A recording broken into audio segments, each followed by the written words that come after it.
Hi everyone, my name is Erica Wood and I'm from the Hopkins County Extension Office, and I'm back with another video. I'm actually out in our herb garden here. It's one of our demonstration gardens at the Extension Office, and today I'm going to talk about a native perennial known as Monarda fistulosa, otherwise known as wild bergamot. And so that's this plant right beside me. And so wild bergamot is really interesting, and you may have noticed if you have it in your garden that it very closely resembles members of the mint family. And that's because it is actually closely related to them. It belongs to the Lamiaceae family, otherwise known as the mint family. And some characteristics that a lot of members of that family share is that it actually has square-shaped stems and then opposite leaves, like an opposite leaf arrangement. And with these plants, they also do have an aroma similar to other mint species. If you were to kind of rub the leaves and crush them up and just kind of sniff them, you'll notice that it has a really nice, almost like spearmint type smell to it. So it smells very wonderful. So with wild bergamot, it can be quite aggressive growing. It is a spreader when it comes to the garden bed, because if you've ever had any other members of the mint family, you notice that they are pretty aggressive spreaders, spreading by rhizomes, spreading by seeds. And so you will want to allow plenty of space in your garden bed if you're going to be growing it for that reason. Some other planting tips to keep in mind is that this does require full sun.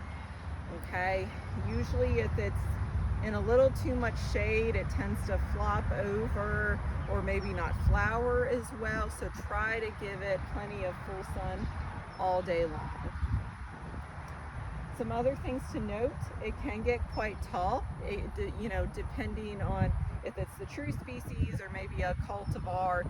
It can be anywhere between 2 to 5 feet tall. Really, this is a plant that has little issues. It can be prone to some powdery mildew on the leaves, but generally it's not anything too serious. But the main reason, of course, that you're probably going to want to grow this plant is because of the flowers that it produces.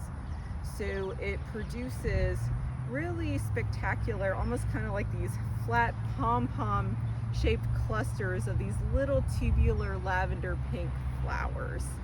And so they're very aesthetic. You can cut them as a cut flower, and then most importantly, it's going to attract a lot of pollinators to your garden. So if you're someone who's trying to create more of a pollinator friendly habitat, then this is the perfect plant for you.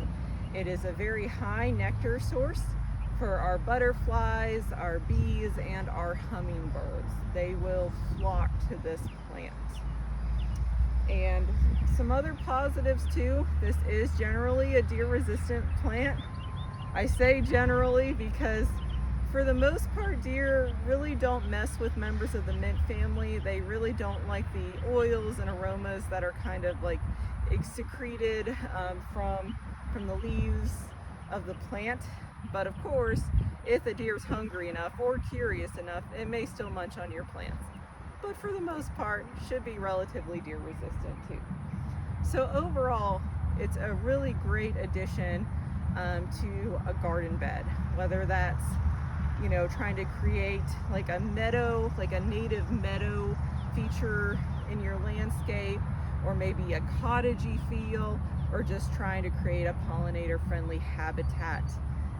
The wild bergamot is a good option for you. All right, I think that'll do it for this video. Thank you all so much, and I'll see you in the next one. Bye-bye.